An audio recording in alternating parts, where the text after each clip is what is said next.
two forces, moving at the same time. A military buildup in the Persian Gulf, and a courtroom decision in Washington that could erase billions overnight. One could ignite oil markets, push inflation higher, and send gold and silver into breakout territory.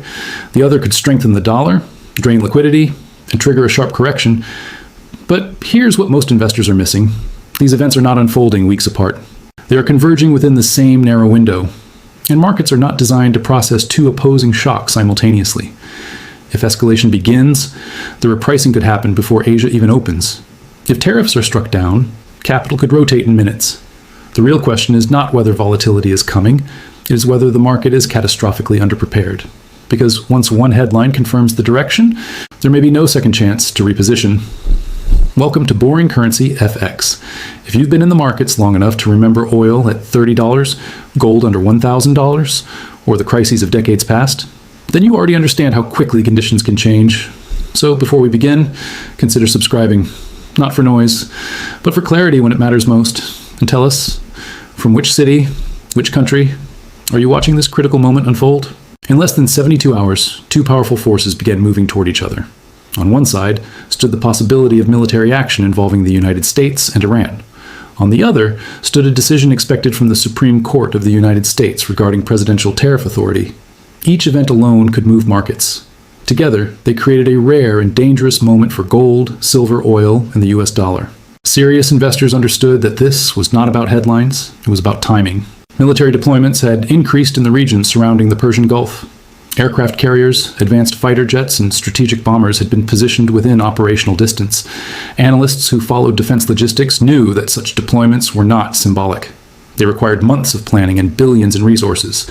Governments did not move assets of that scale for negotiation theater alone. At the same time, energy traders were watching the Strait of Hormuz. Nearly 1/5 of the world's oil supply flows through that narrow passage. If conflict disrupted it, even briefly, oil prices could spike sharply. A rapid oil increase would not stay in the energy sector. It would move into transportation costs, food prices, and manufacturing expenses. Inflation would accelerate. Gold historically responds to rising uncertainty. Silver responds to both uncertainty and industrial demand shifts. A military escalation, therefore, would likely create immediate buying pressure in both metals. Not because of emotion, but because of capital seeking protection. Yet this was only half of the equation. Across the Atlantic, a legal question had been under review for months. The Supreme Court was preparing to rule on whether tariffs imposed under emergency powers were lawful. These tariffs had generated substantial revenue and influenced global trade flows. If the court upheld them, inflationary pressures could remain embedded in the system. If struck down, markets might briefly interpret the ruling as disinflationary. A stronger dollar could follow such a decision. And a stronger dollar often pressures gold and silver in the short term. This created a collision of forces. War risk tends to weaken currencies and strengthen safe haven assets. Judicial limits on tariffs could strengthen the dollar and ease inflation expectations. Both outcomes were possible. Both could unfold within the same narrow time window. Entrepreneurs and business leaders understood that uncertainty is not the same as risk. Uncertainty means multiple outcomes are possible. Risk is the probability-weighted cost of each outcome. They began asking disciplined questions. If oil rose rapidly, how exposed were their supply chains? If metals surged, were their production costs hedged? If the dollar strengthened sharply, how would foreign revenue convert back into domestic balance sheets? Markets were not calm because danger was absent. They were calm because participants were waiting for confirmation. Gold had recently pulled back from record highs. Silver remained volatile but elevated. Neither market appeared to be fully pricing a sustained military escalation, yet neither market was ignoring it completely. This hesitation signaled something important. Capital was uncertain which force would dominate. A short-term military strike followed by diplomatic restraint would likely produce a sharp spike in metals and oil, then partial retracement. A prolonged conflict threatening shipping lanes would create a structural shift in inflation expectations. Meanwhile, a tariff reversal could introduce short-term relief in trade-sensitive sectors. Business leaders understood that the key variable was speed. If war headlines broke over a weekend, futures markets would reprice before many firms could respond. If the court issued its ruling during trading hours, algorithms would react within milliseconds. Liquidity could thin rapidly. Volatility would expand. The problem was not predicting the exact outcome. The problem was positioning before clarity emerged. Many young entrepreneurs tend to believe markets move gradually. History shows otherwise. Markets move slowly until they move suddenly. And when two catalysts align within days, reaction time becomes limited. This 72-hour window represented such a moment. One branch of government might influence fiscal and trade structure. Another branch might influence geopolitical stability through executive power. Energy markets connected both. Precious metals reflected both. The deeper issue was confidence. If escalation occurred, investors would question global stability. If tariffs were invalidated, investors would question policy consistency. In both cases, trust, either in peace or in governance, would face strain. And when trust weakens, capital seeks refuge. Gold does not require belief in growth. It requires doubt in stability. Silver amplifies that dynamic when industrial systems face pressure. As this window approached, disciplined observers avoided dramatic language. They did not panic. They did not celebrate. They analyzed flows of capital, shipping data, currency strength, and bond yields. They understood something simple. When two powerful systems, military force and judicial authority, act simultaneously, markets must recalibrate. The question was no longer whether volatility would rise. The question was which force would set the direction first. Most people think war moves markets because of fear. Serious analysts know it moves markets because of energy. If conflict expands around Iran, the first reaction will not appear in gold charts. It will appear in oil futures. The Strait of Hormuz is not just a narrow waterway. It is a pressure valve for the global economy. Nearly 20% of the world's daily oil supply passes through it. Even the hint of disruption forces traders to reprice risk immediately. Oil does not need to stop flowing to cause damage. It only needs to become uncertain. When uncertainty enters energy markets, shipping insurance premiums rise. Tanker rates increase. Futures contracts move higher. Refineries begin securing supply at higher prices. Within days, transportation costs adjust. Airlines hedge more aggressively. Logistics companies revise fuel projections. Manufacturers update expense models. This is how a military event becomes an economic event. Young entrepreneurs often assume inflation is created by central banks alone. In reality, inflation can begin with a supply shock. If oil moves from stable pricing into sharp upward momentum, inflation expectations shift before official data does. Markets anticipate what consumers will feel weeks later. That anticipation matters more than the actual event. If oil spikes sharply, central banks face a dilemma. They cannot easily cut rates during rising inflation. Yet tightening into geopolitical instability risks slowing growth. This creates policy tension. When policy becomes constrained, gold gains relevance. Gold historically responds to falling real yields. Real yields decline when inflation expectations rise faster than nominal interest rates. A war-driven oil spike does exactly that. Investors begin pricing higher future costs, while bond yields lag in adjustment. The gap narrows. Gold reacts. Silver behaves differently. Silver is both monetary and industrial. If energy prices rise sharply, manufacturing margins compress. However, if governments increase defense production or infrastructure spending during instability, industrial demand for silver can rise. This dual nature makes silver more volatile than gold during conflict cycles. Entrepreneurs watching this dynamic must think beyond price charts. They must examine exposure. A business dependent on imported components faces two risks: energy-linked shipping cost increases and currency volatility. If the dollar weakens during escalation, imported goods become more expensive. If the dollar strengthens due to safe haven flows, exports become less competitive.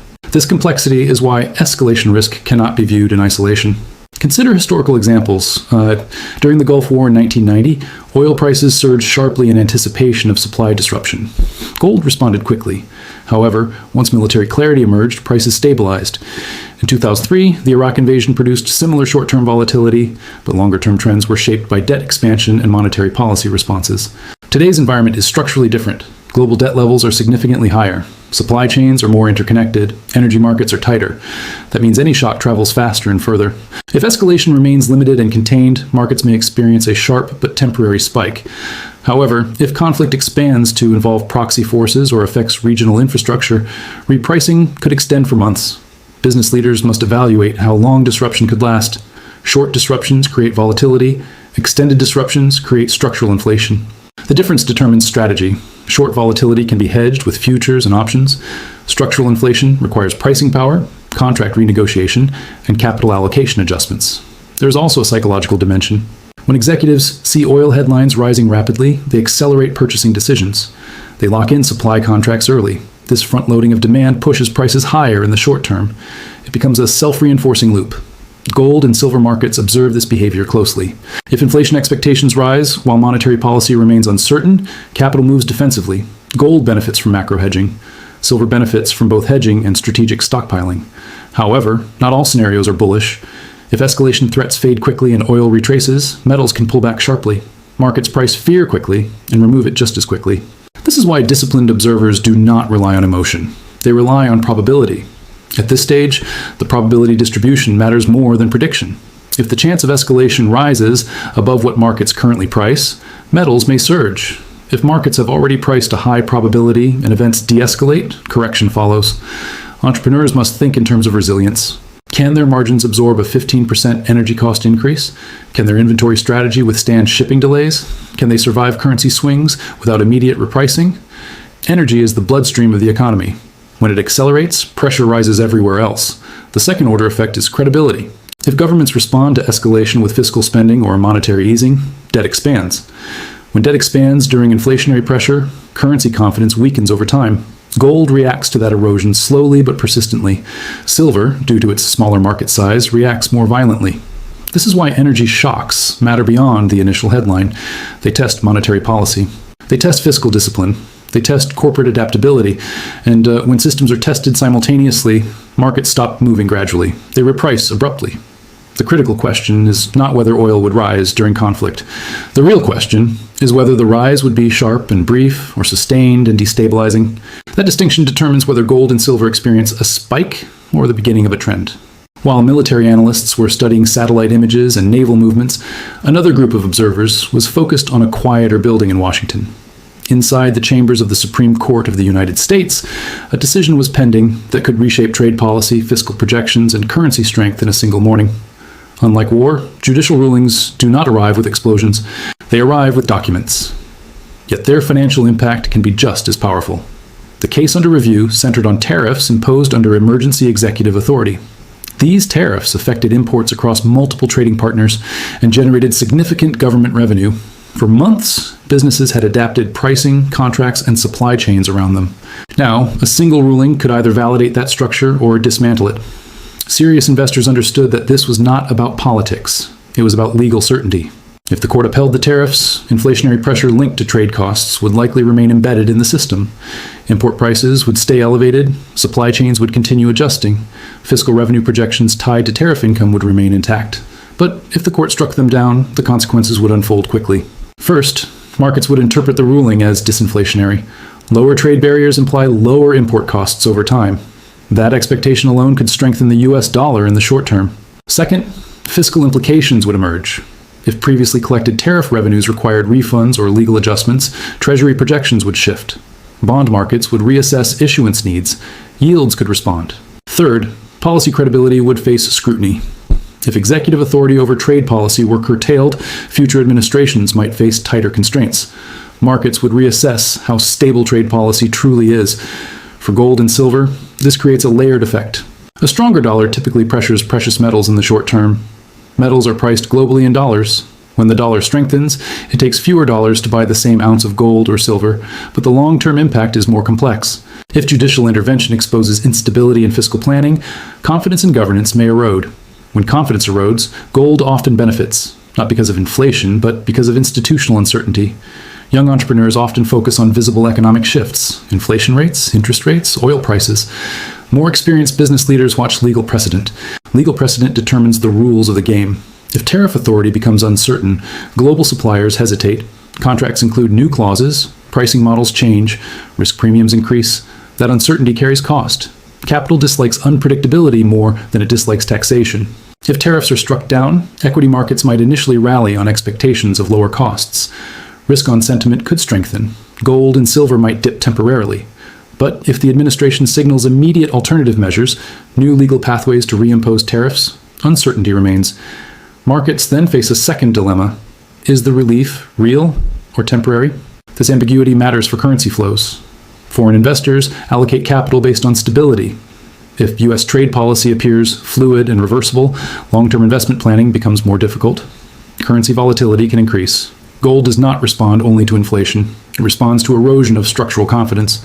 Silver, with its industrial exposure, reacts to trade policy directly.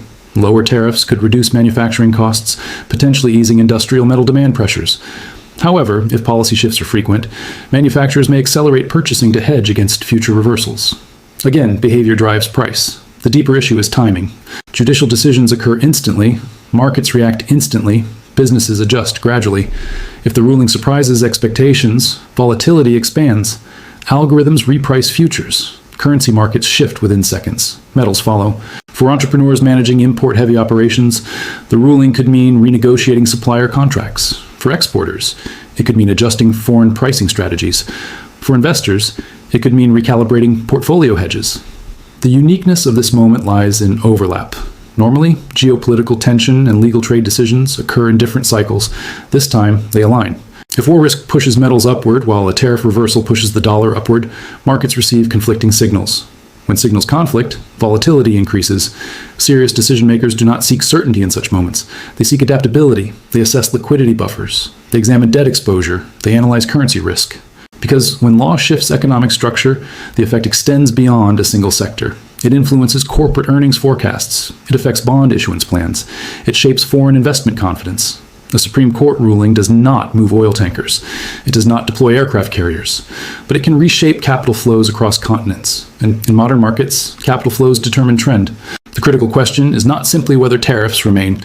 The real question is whether the ruling strengthens confidence in governance or exposes fragility in policy design. That answer will determine whether gold and silver experience only a brief reaction or a sustained repricing driven by deeper structural doubt. While headlines focused on war risk and court rulings, a quieter pressure had been building for months inside the commodity system itself. It was not visible in daily price charts, it was visible in inventory data. At the center of that system sits COMEX, one of the primary exchanges where silver futures contracts are traded and settled.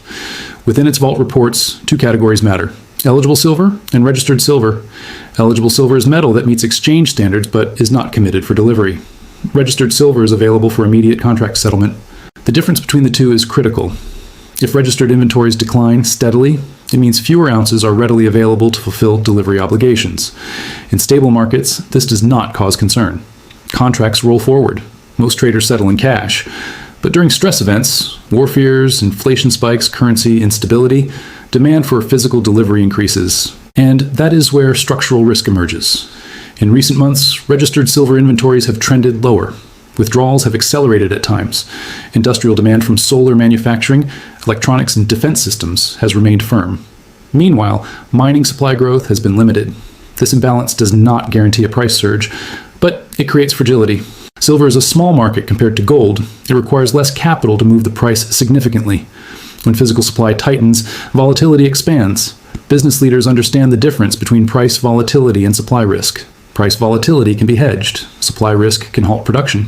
If manufacturers fear delayed shipments due to geopolitical instability, they accelerate orders. If defense contractors anticipate rising demand, they secure metal in advance. If investors question paper contract stability, they request delivery. Each of these behaviors draws down available inventory. Now consider the timing. If military escalation threatens shipping lanes and oil transport, supply chains slow. If tariff uncertainty disrupts trade agreements, procurement contracts shift. In that environment, holding guaranteed supply becomes more valuable than holding a futures contract. Paper markets assume smooth settlement. Physical markets operate under logistics constraints. This distinction becomes important during systemic stress. Entrepreneurs running businesses that rely on silver, whether in renewable energy components, electronics, or industrial machinery, must evaluate how much of their exposure is hedged through financial instruments versus secured through physical inventory contracts. If futures prices decline temporarily due to a stronger dollar but physical premiums remain elevated, it signals a divergence. A divergence suggests that price does not fully reflect supply tension. History shows that such divergences can persist briefly, but not indefinitely. When confidence in paper settlement weakens, the market must reconcile physical demand with available supply. This reconciliation can occur in two ways. Either demand cools significantly, or price adjusts upward to ration supply. At present, demand is not meaningfully cooled. Silver's role in solar panels, electric vehicles, and defense technologies continues. Even during economic slowdowns, strategic sectors often receive government support.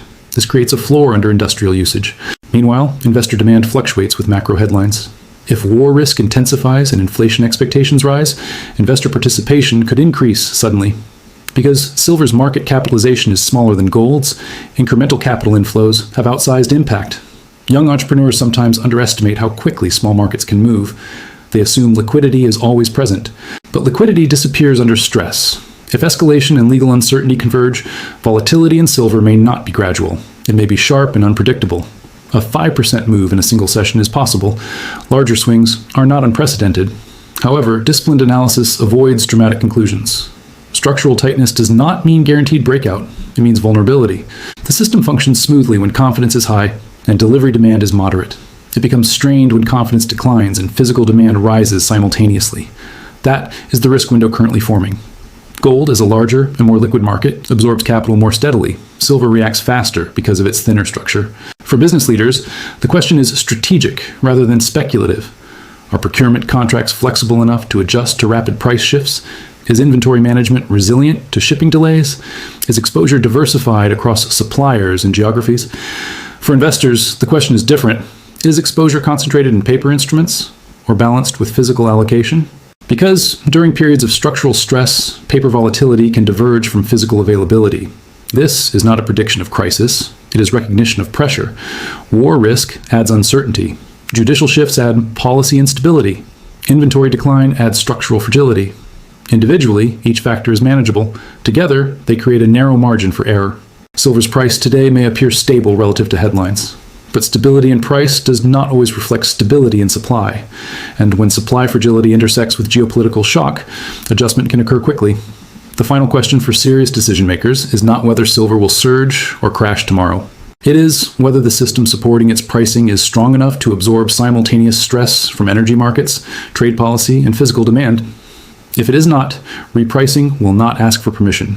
It will simply occur.